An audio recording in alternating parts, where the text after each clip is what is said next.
Duduknya gimana? Duduknya seperti ini, miring. Aku tidur kan di sini kan. Tidur, aku kayak gini. Jalan kayak gini. Astagfirullahaladzim. Aku langsung turun ke bawah. Nangis sama kakak. Kamu kenapa? Gitu kan. Assalamualaikum warahmatullahi wabarakatuh. Kembali lagi bersama gue Huzaimah Putri di podcast Misteri 86. Terima kasih bagi kalian yang udah klik video ini dan jangan lupa tonton terus videonya sampai akhir.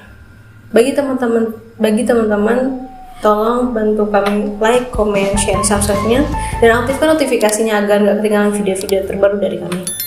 Dan teruntuk bagi teman-teman yang ingin berbagi cerita pengalaman kisah misteri horornya bisa berbagi melalui email di bawah ini. Oke, pada kesempatan malam hari ini gue kedatangan narasumber yang akan menceritakan kisah-kisah pengalaman horornya. Dan sebelum itu kita perkenalkan dulu dengan Mbak siapa? Perkenalkan, nama saya Monalita, asal Riau.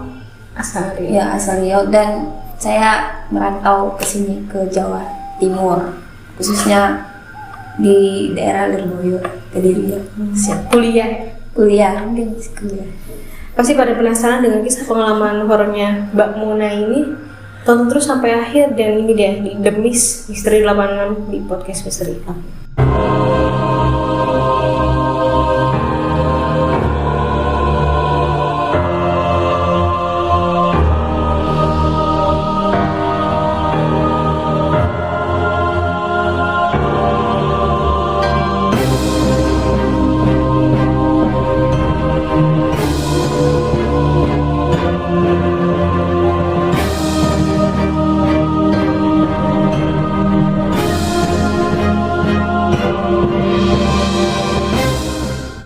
Oke, bagaimana kisah pengalaman horor yang Mbak Monalita? Dari mana dulu nih kisahnya nih? Dari awal dulu. Soalnya gue tuh banyak ya kisah-kisah horor. Mungkin karena saya diundang juga di sini. Oke. Pengalaman horor pertama kali saya itu waktu pas saya dulu mondok. Ingat tuh dulu tuh waktu pertama kali lihat emang nyata banget Mbak. Iya nyata banget. Waktu itu pas awal-awal lihat, namanya juga bocil ya, masih dulu tuh tamat SD langsung mondok. Habis itu saya dipondokin, nggak tahu tuh waktu itu pondok biasanya tuh pondok khusus kelas 1, kelas 2, kelas 2. Dan waktu itu masih zaman saya itu dicampur, ada kelas 1, ada kelas 2, ada kelas 3. Setiap kamar itu kami 12 orang isi kamarnya kan. Nggak tahu tuh waktu itu larangan di pondok aku, tahu kan, larangan semua pondok pasti ada larangan HP gitu ya Mbak ya. Peraturan. Iya peraturan. Dan di situ anak-anak main HP. Pas jam 12 malam itu saya masih bocah baru, masih 2 hari mungkin di situ, dan saya juga baru mengenal kan mbak-mbaknya. Dan di situ juga saya merasa diikuti. Iya, itu baru ngerasain. Iya, baru merasain gitu. Dan pas pulang waktu itu saya masih umur 2 hari di situ. Setelah itu Baru banget berarti ya? masih baru banget, tapi saya udah merasa Feelingnya nggak enak ya, gitu ya? filmnya udah nggak enak. Emang katanya tuh kalau biasanya kan pondok itu kalau lantai atas tuh udah beda ini ya, beda apa namanya, hawanya beda ya gitu. Habis itu saya di situ jam 12 malam itu kakak-kakak tingkat itu pada main HP dan joget-joget malam-malam. Itu di lantai 2 itu saya. Namanya saya juga masih dulu SD, tiba-tiba mas pondok kan masih ibaratnya nggak suka lah bergadang gitu kan, masih baru, nggak tahu lah dunia malam itu. Maksudnya dunia malam, dunia pergadang ya itulah pokoknya kan. Setelah itu udah saya minta izin, Mbak aku udah ya gitu, aku udah nih izin, aku mau tidur kataku. Udah tidur nih, pas tidur baru 5 menit, gak terasa sih 5 menit tuh tidur selimutan gini, mimpi. Di situ aku mimpinya ada ular sanca besar, tahu kan Mbak ular sanca itu? Gelilit badan aku bukan gelilit, lewat tapi aku di situ nggak kelihatan kepalanya, nggak ada, cuma ekornya aja.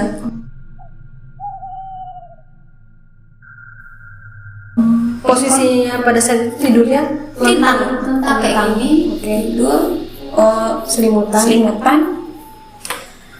dan pas waktu selimut bangun gini.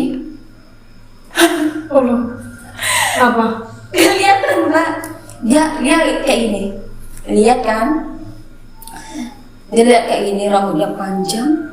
Ini aku pertama kali aku lihat sesosok makhluk itu, aku baru yakin dan nyata gitu. apa itu kalau boleh tahu? Nggak tahu, pokoknya dia tuh hitam, matanya putih, mau kayak aku kayak gini.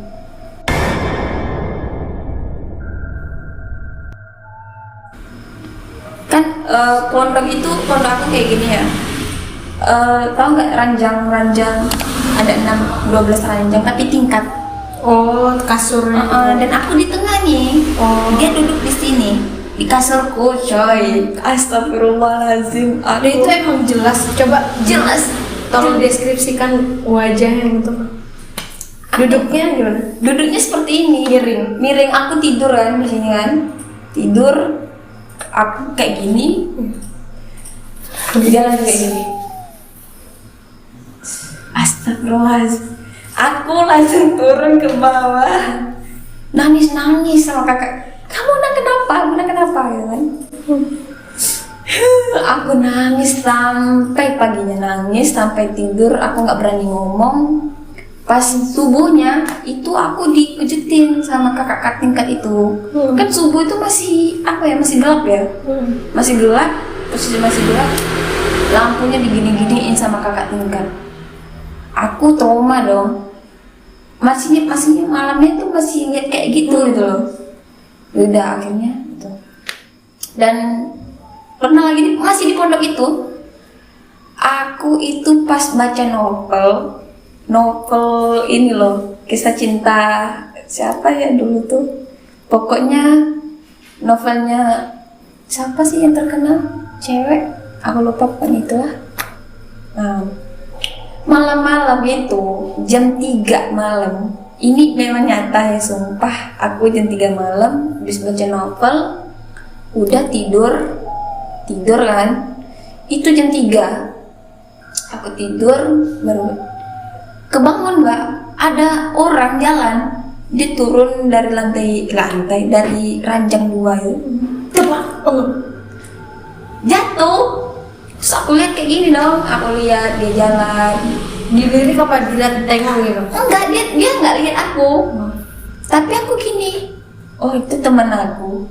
Soalnya ada suara debuk gitu. Iya, soalnya aku ini nih posisi ini mirip temen aku banget, sumpah. Dia rambutnya segini, rambutnya segini, digerai. Dia ke kamar mandi, ke kamar mandi. Astagfirullahaladzim, ini apa lagi kan? Atau mungkin aku dari awal-awal mondok itu emang nggak kelihatan ya. Ya itulah. Mungkin teman aku gitu kan. Oh ternyata iya. Paginya nih aku ceritain ke teman aku, nggak ada yang ke belakang pas malam itu. Dan di situ dia pakai baju hitam.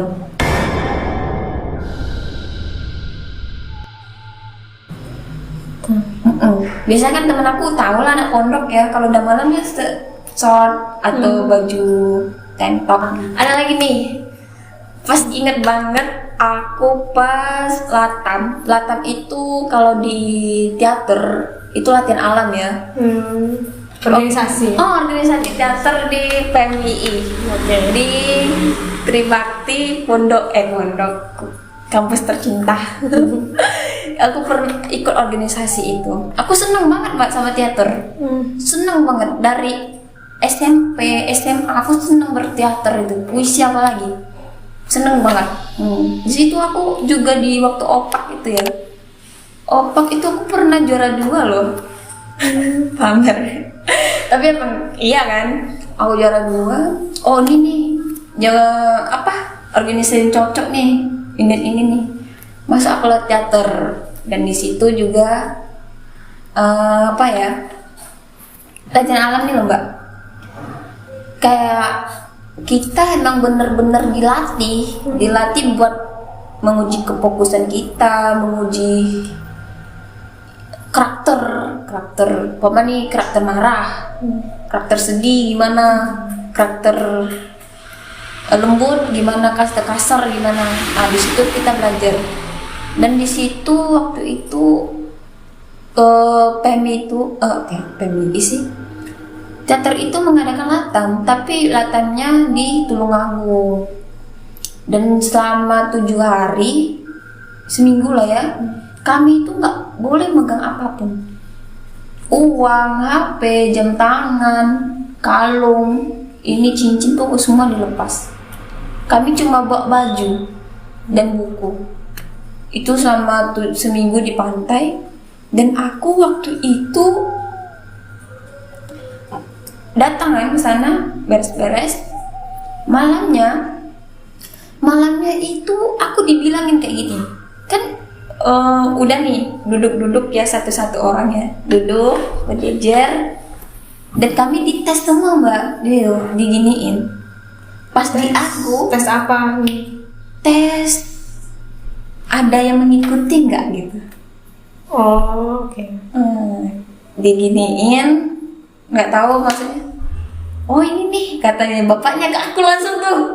Ini nih, kenapa Pak? Kamu jangan melamunnya, ntar diikuti katanya gitu. Aku perasaan dari sore deh kayaknya nggak enak gitu. Ini nggak tahu nih hawa-hawa apa juga kan nggak tahu kan. Terus selama aku latam itu kayak semedi lah ya, kayak mana dia? Kayak fokus semedi gini. Dan di situ hari ketiga atau keempat itu aku lupa harinya keberapa, soalnya nggak tahu jam kan, nggak tahu hari, nggak tahu jam berapa, nggak tahu kan. Tanganku bergerak sendiri Mbak. Gini. Ini kenapa aku? Ini berat banget tuh di sini. Tangan aku gerak sendiri. Pokoknya kalau ombak itu bunyi, tanganku gerak. Dan aku capek buat buat berhentiin itu gitu. Soalnya kan aku mau fokus gitu, dan aku sering zikir Allah ini kenapa gitu kan. Aku posisi sadar tapi posisi merasa diikuti. Tapi tanganku sering kayak gini. Dan itu ada yang lihat nggak? Enggak. Soalnya anak-anak pada fokus. Merem gitu. Dan aku 3 kali pingsan. Kayak gini aku gak tahu, tiba-tiba gelap, tiba-tiba jatuh. Blok gitu. Lemes. Padahal udah makan, udah stabil gitu, tapi tangannya gerak gini-gini. Sadar itu tangannya gerak. Sadar, tapi ini kenapa gerak sendiri gitu kan? Bertanya-tanya dalam hati. Bertanya-tanya, ya Allah ini kenapa gitu kan? Saya giniin sakit, tapi bergerak sendiri. Udah jatuh, ini aku sadar lagi, ini aku kenapa? Mau gini malu kan udah jatuh gitu ya. Dikira aku tidur kan sama anak. Padahal itu masih pagi loh, masih pagi banget. Masih pagi maksudnya abis subuh itu jam-jam 6 kayaknya. Aku soalnya nggak tahu waktu. Udah pingsan. Malamnya juga kayak gitu aku pingsan. Besok malamnya aku ngadu, aku habis menolok itu drama sendiri. Aku berdrama sendiri, tapi tanganku masih bergerak. Dan pas udah nih aku menoloknya duduk, dan aku udah dipanggil kan, aku duduk lagi ke tempat aku semula, tanganku bergerak lagi mbak. Dan pas mau monolog itu aku denger orang nyanyi, tau gak nyanyi Jawa itu loh. Terus ada musiknya juga? Ada musik, gamelan gitu apa gimana? aku denger cowok yang nyanyi. Aku lihat gini kan, kok Azhar nyanyi gitu kan, tapi kok suara cewek. Oh, suara cewek. Tapi aku terus tanganku gerak-gerak sendiri, anjir gitu. Coy, buat merinding aja. Terus sumpah ini memang nyata, sumpah ini nyata banget. Selama latihan seminggu itu aku ngerasain kayak gitu. Aku ngadu lah sama si bapak yang gini-gini aku Yang tuh. bisa gitu. Sudah. Dia ambil lah mbak tanganku gini. Sini mbak tangannya. Aku ngadu, Pak ini tanganku kenapa ya, tak gitu. Oke. Kenapa ya Mbak Muna, katanya gitu. Dipegang lagi nih mbak, cuma dipegang gini, aku langsung teriak-teriak, langsung rebahan. Aku tuh sadar, tapi aku tuh kayak dia ngomong, badanku dingin, gemetar, pingsan. Aku lihat lah, aku loh di sana tadi, di ujung sana, jiwaku itu, Astagfirullah. jiwaku di ujung ombak sana gitu. Sama cewek. Kamu maksudnya gimana? Kamu itu lihat diri kamu sendiri. Kamu kayak diajak gitu. Sumpah. Aku tanya si Ella juga nateater itu. Sampai aku tahu. Sumpah. Aku merasa diri aku tuh di sana, di ujung ombak sana gitu, sama cewek. Dan kamu bisa melihat sosok cewek itu nggak? Bisa. Gimana? Tapi posisi aku di situ aku kedinginan. Kedinginan. Kayak berasa di air gitu. Terus anak-anak pas aku udah besoknya tuh, aku katanya tuh teriak-teriak, tapi aku enggak. Tapi aku di ujung sana, aku di ujung ombak sana sama cewek itu. Aku katanya tuh mau diajak sama dia, mau diajak pergi, mau buat nemenin dia gitu. Abis itu aku bangun dong. Aku merasa itu aku bangun. Tapi tanganku ini mbak udah sakit banget, dipencet katanya. Aku kedinginan. Aku takut dengan suara ombak, aku takut dengan air, aku takut dengan angin, aku takut semua. Dan itu masih ada suara musik-musik yang tadi yang nyanyi? Enggak. Tapi suara ombak itu kan kalau malam gemuruh banget. Aku nggak bisa tidur itu sampai subuh. Paginya, nggak paginya nih, aku bangun, terus aku ngomong, Kak, tak gituin, aku sadarin, Kak, kayaknya aku tadi lah, Kak, aku di mana, kataku. Ini aku udah sadar nih, Kak, aku di mana, kataku. Lah dari tadi di sini. Enggak, kataku, aku lo tadi di sana. Tak gituin, cuy. Kesurupan lagi aku tuh, kesurupan lagi, teriak-teriak. Aku tuh nyadar aku teriak. Tapi aku nggak sadar aku tuh kemana, aku nggak tahu jiwanya di mana. Bingung gitu. Bingung. Jadinya. Udah akhirnya ditolongin, dibacain nggak ngerti. Akhirnya aku digendong web. Jadi tuh ya pantainya itu ini pantai nih. Sebelum pantai ini ada kali, tahu nggak pantai Londo di dekat Tulungagung? Dia kayak dua pantai kan, tapi sebenarnya satunya kali. Dan aku nggak mau nginjak air itu, digendong dong. Aku digendong sampai ke nyebrang ke sananya, nyebrang kali itu, nyebrang ke tenda itu. Udah besok aku nggak bisa tidur sampai subuh, nggak bisa tidur soalnya masih dengar suara ombak. Aku takut sama ombak, aku takut sama air. Terus dipaksa buat sholat, aku nggak mau sholat aku. Padahal sebelum kesurupan aku rajin sholat, aku rajin banget buat apa namanya? Rajin banget buat ini loh, hafalanku. Walaupun hafalannya gitu juz 1 itu aku baca terus. Soalnya aku udah merasa ada orang yang mengikuti aku dari tadi gitu. Jadi berusaha buat ini ada sendiri. Gitu kan. Habis itu aku disuruh nggak mau, nggak kataku. Sholat Mona yang bapak itu tuh yang gini-gini aku tadi tuh. Sholat Mona ya, nggak mau tak gituin, marah kan. Dan itu posisinya kamu udah kayak emosi banget. Emosi tadi, tapi aku udah sadar, udah nggak kesurupan. Tapi bawaannya pengen marah aja, disuruh sholat tuh nggak mau. Akhirnya disuruh sholat. Aku belakang bapak disuruh. Pokoknya sholat subuh tuh udah aku terpaksa dong ngapain air. Buat cebok aja loh aku marah banget sama air. Sampai segitunya aku sama air itu. Kayak benci, musuh aku tuh sama air sejak kesurupan itu.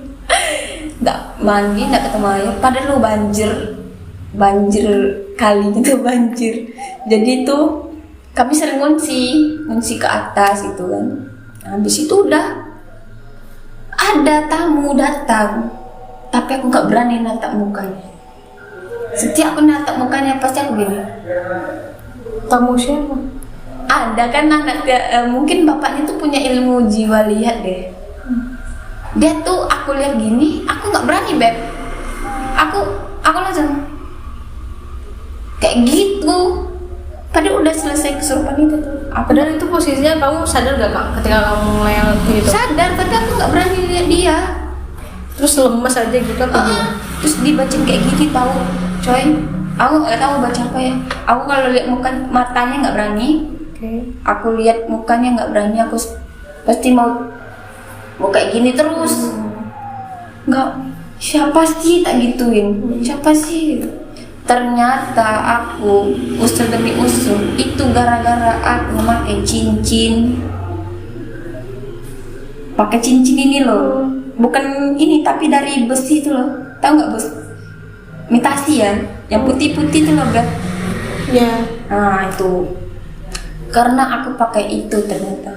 Dan emang semuanya orang pada belum sadar bahwa saya kamu memakai cincin itu. Enggak sadar.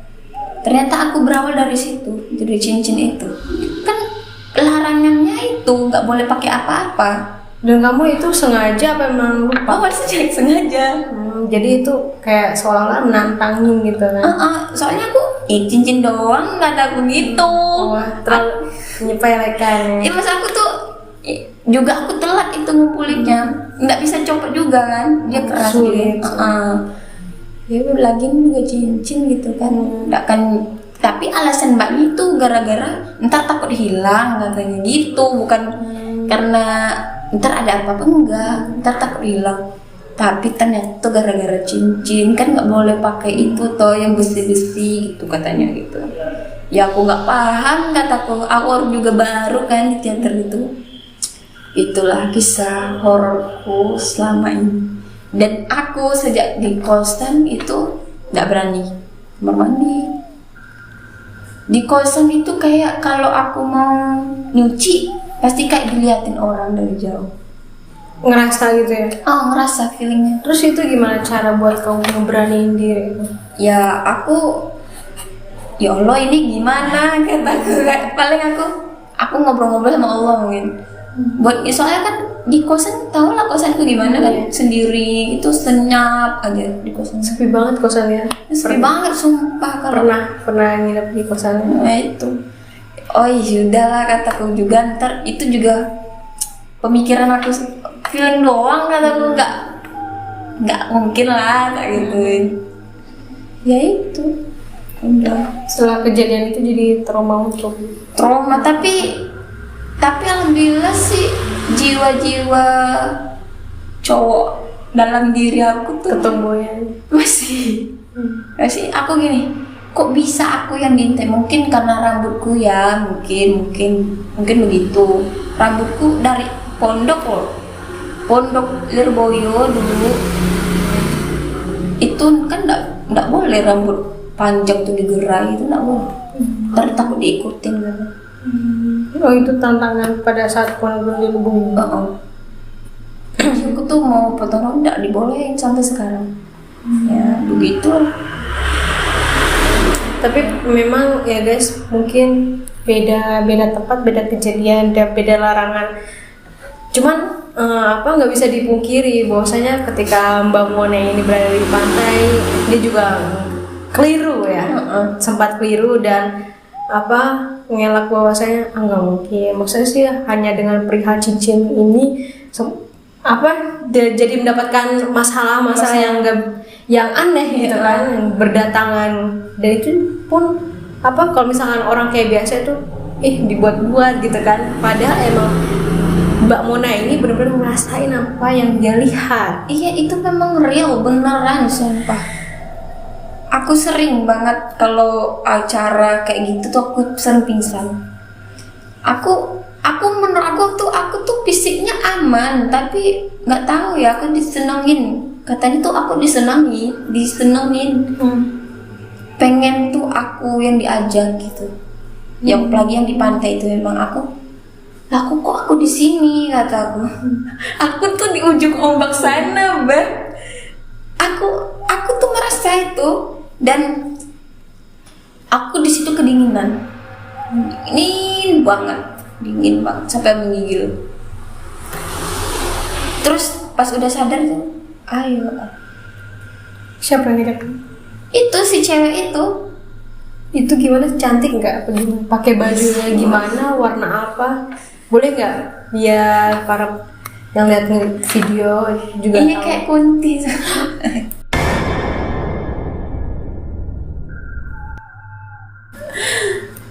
Sumpah. Astagfirullahaladzim. Ini udah malam, coy. Serem gimana? Serem banget, Beb. Guys, ini beneran sampai pengen nangis. Astagfirullahaladzim. Ya, sumpah nih nggak bisa tidur nih gue ntar.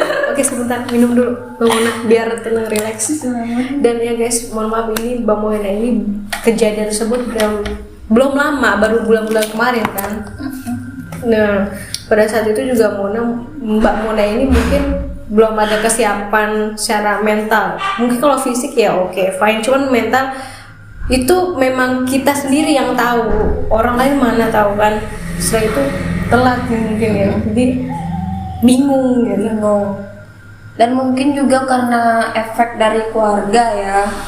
Kan kakakku itu kan sakit, Beb. Oh, jadi kepikiran gitu ya. Nggak, sakitnya itu dulu pernah tuh ya, kakakku itu hilang. Dia lempar mobil orang. Ngelempar mobil orang. Ini kakakku nih posisi sakit. Dan di situ dia kayak kelihatan hantu bergelantungan di mobil itu. Jam 1 malam itu. Maghrib itu dia lempar. Plak. Orangnya datang ke rumah. Kakakku kabur ke belakang rumah. Habis itu dia hilang, nggak tahu kemana. Para pemuda di rumahku itu nyariin, nggak ketemu sampai jam 1:30 kayaknya itu bulan puasa. Jam 1:30 baru nemu. Ini nih pemuda di belakang rumah sebelah sana. Soalnya di rumahku itu kuari, tahu nggak? Orang penggalian batu itu. Oh iya. Nah, di situ katanya kakakku tuh nemu di sana, Beb. Persis dia. Kakakku tuh di sana, di akuarium yang belakang rumah tetangga sana. Ini kan jalan raya ya rumahmu. Ini rumahku, ini jalan raya, ini rumah tetangga nih. Belakangnya akuarium yang ngambil batu gitu kan. Di sana juga akuarium, tapi udah ditutup akuariumnya. Abis itu kata kak abangku di center lah ya mukanya, itu abangku. Sumpah aku merinding loh. Itu diceritain doang, merinding, apalagi yang nyantarin gitu ya. Itu abangku, tapi dia lari. Aku nih, Mas Rian kemana? Mau kemana? Kata gitu kan, kata abangku kan. Nah itu yang nganterin siapa? Abang aku. Oh iya. Abang kandungku tuh ada 3, 4 ya. Satu ini yang sakit. Dan yang satu ini nyari sebelah sana. Satu abangku ini nyari sebelah belakang sana. Ini perkumpulan para pemuda nih, pemuda desa kan. Carilah di sana. Nemu, ternyata bukan dia, Beb. Sumpah. Dia lo nemunya di sana. Nah terus itu yang nemu itu Nggak tahu siapa. terus dibawa nggak apa gimana? Enggak, tiba-tiba dia hilang. Dia udah ngomong nih. Oke. Sama jangan sentuh ke gua, ini lagi sensitif banget mendengar yang kisah lu ini. Terus Mbak, ini nyata loh ya. Oke. Nyata, bener-bener nyata. Itu aku waktu masih di pondok itu tuh, mungkin aku efek diikutin dari SD masuk pondok, mungkin dari abangku ini gitu, menurut aku. Soalnya dari rumah itu udah ke bawah gitu kan. Yang ini tuh emang abangku itu emang pakai sarung, nggak pakai baju. Dia lari. Iya katanya gitu, Beb, yang di sana itu. Iya. Dan itu bilang iyanya siapa yang dengar? Itu semua. Semua ada 3 orang tuh. Abang kandung aku sama 2 pemuda kan. Iya katanya gitu. Mau kemana? Ke sana katanya gitu. Dikejar lah sama abang aku ini. Dikejar kan. Nggak ada, hilang, orangnya hilang. Nemunya di mana coba? Di sana, di sawah-sawah sana. Ada berapa 2 kampung dilewatin sama dia. Sebelah sini nih, pada tuh nemunya di sana. Di rumah tetangga jauh banget, hutan-hutan. Nemunya di sana. Dan itu lagi ngapain pas ketemu? Duduk ngerokok. Duduk ngerokok kayak gini. Sama ini bajunya tuh habis sama lumpur-lumpur. Sarungnya tadi. Ini namanya juga orang sakit ya. Dibawa pulang. Ibuku nangis-nangis sambil tak dimandiin sama ibuku. Itu aku merinding banget loh dekat abangku yang ngomong, aku lo nemuin kamu di sana tadi nyaut lagi katanya. Enggak, mana ada aku kesana katanya. Aku lo di sana di sawah sambil ngerokok, takut tadi. Enggak, mohon maaf, aku mau nanya itu maksudnya abangnya sakit apa ya kamu tahu? Dia tuh tau lah Mbak, dibikin orang. Tapi ada pada saatnya dia sadar, diajak ngomong juga ini nyambung gitu, nyambung. Pas itu dia nyambung, dia masih normal waktu itu, masih ya sakitnya normal, masih normal gitu, masih kayak kita, tapi kayak apa ya, kayak ada orang seseorang yang di belakang dia gitu. Kadang dia kumat gitu ya istilahnya. Kadang dia tuh diem orangnya. Tapi kalau ditanya nyambung. Aku tadi tuh gara-gara ini ngelempar mobil orang katanya. Iya sih, mobil orangnya datang ke rumah. Sumpah, kata orangnya ini ada anak kecil yang lempar. Banyak orang-orang di sini tadi katanya, depan rumahku tuh banyak orang anak kecil kan. Padahal itu maghrib. Tahu lah kalau maghrib di kampung gimana. Rumah ditutup, semua ditutup. Aku sholat, abangku sholat. Tiba-tiba ini buka puasa loh. Iya. Posisi ini kita buka puasa, mana ada orang di rumah kan? Di depan itu. Ngomong gitu. Ini tadi banyak anak-anak kecil pakai baju kaos dalam tuh loh, singlet, enggak? Abangku lo nggak pakai baju sarungan, tapi emang dia yang lempar ternyata, lempar mobil itu. Kenapa kau lempar? Iya tadi aku lihat ada orang yang gini-giniin aku katanya. Pecah katanya mobilnya. Ya katanya aku enggak, akhirnya yaudah nggak apa-apa katanya. Akhirnya mobilnya pergi, abangku hilang. Nemu di sana ternyata nggak dia gitu. Akhirnya nemu di sana. Jadi itu pas pengalaman di kampung halaman Riau ya? Iya, Riau. Di Riau. Sumpah horor banget. Itu jarak kalau misal pedesaan apalagi kan Riau itu dari rumah ke rumah itu tetangganya masih jauh apa berdekatan? Paling jarak 1 rumah. Jarak kan rumah nih. Dari satu rumah ini ke rumah ini tetangganya gitu. Jauhnya berapa? Untuk berapa meter? Apa emang berdekatan mepet? Nggak mepet kayak gini kan, ini rumah aku nih, ini rumah tetangga kayak gini lah posisi. Kan kalau di sini kan mepet gini ya, Iya. dinding sama dinding gitu ya. Kalau sana enggak, soalnya Masih ada halaman kebun gitu kan? masih ada.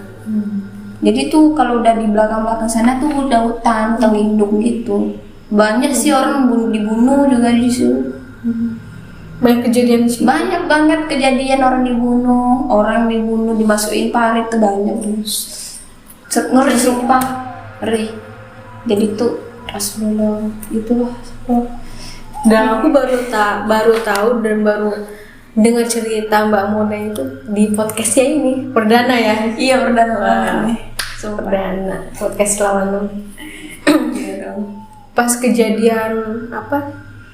Ini kan yang mengenai kakak abang ya, abang. Itu kamu gimana? Apa responnya? Ya namanya juga dulu aku masih SD ya. SD. Jadi ya takut, posisi takut aja. Taunya takut aja gitu sama kebingungan apa gimana gitu. Bingung ini maksudnya orang juga jam 4 itu ceritanya 4 pagi, 4 subuh. Jadi tuh kita habis sahur, habis puasa, buka puasa itu nggak tidur sampai ntar besoknya sahur gitu. Kenapa? Karena nyari abangku yang hilang tadi. Oh iya. Oh sampai sahur itu. Iya sampai sahur. Dan itu posisinya ngelewatin abangnya itu yang kabur itu ngelewatin 2 desa dan pas ketemu itu pas sahurnya apa gimana?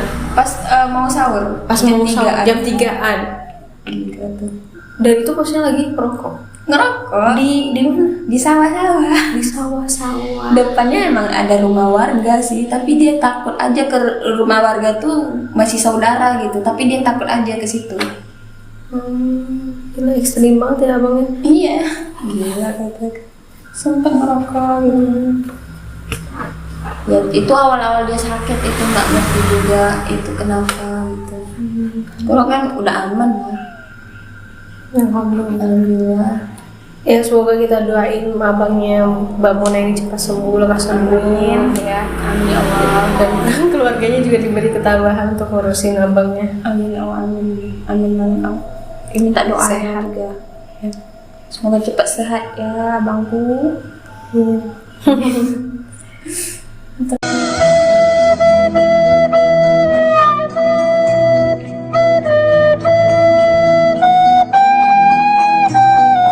Di rumah. Iya coy. Kali ini berdua anak perantauan. Perantauan gini nih.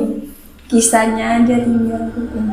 Setelah kejadian yang ini kan yang flashback yang cerita awal ya, itu kan pada saat apa tadi teater apa namanya Ya Latam. Latam. Nah Latam itu kan posisinya udah di sini kan, stay di sini dan itu masih baru-baru bulan yang lalu. Setelah kejadian yang itu kan di kosan jadi merasa ada yang ngikutin apa gimana. Nah selain di situ gitu ngerasa lagi nggak di tempat-tempat lain selain di kosan? Karena memang di kosan itu tempatnya sepi dan sunyi. Enggak sih, kecuali aku tempat misalnya nih aku ngopi aku sendiri gitu ke jeding itu aku kadang agak kayak ngikutin juga ada gitu. Was-was juga.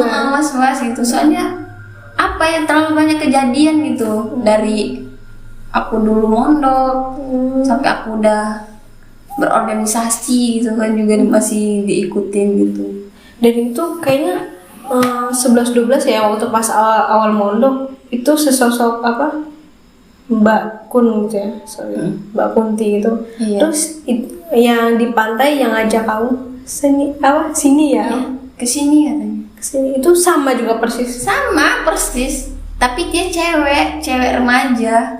Cewek. Oh kelihatan dari postur tubuh. Kelihatan. Gimana itu mukanya? Apa emang ketutupan rambut semua? Apa emang rambutnya digerak? Biasa dia, tapi dia pucat di situ. Pucat.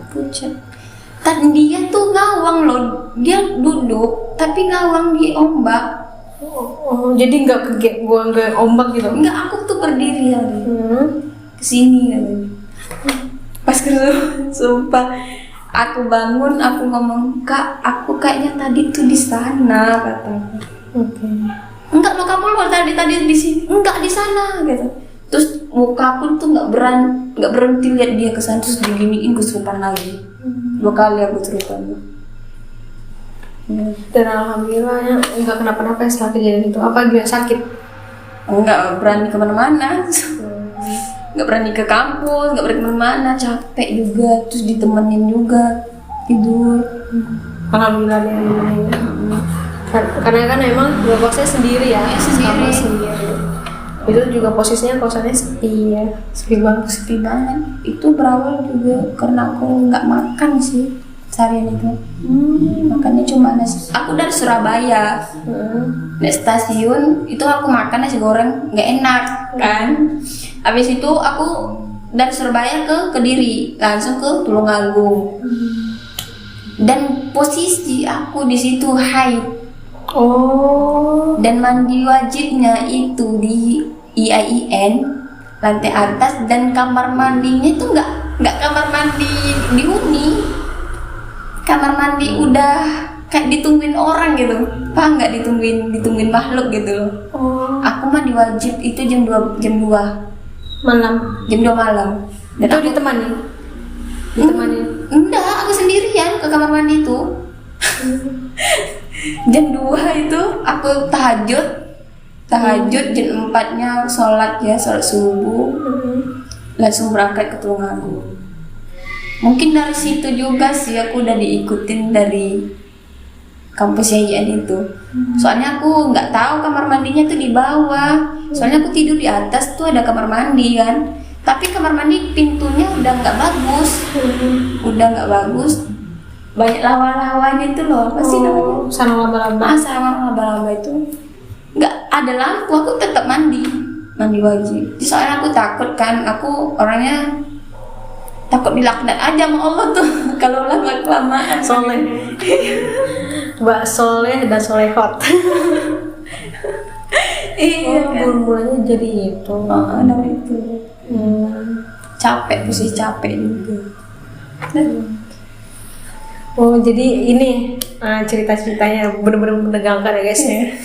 Dari awal mondok sampai kampung halaman dan di kampus sekarang.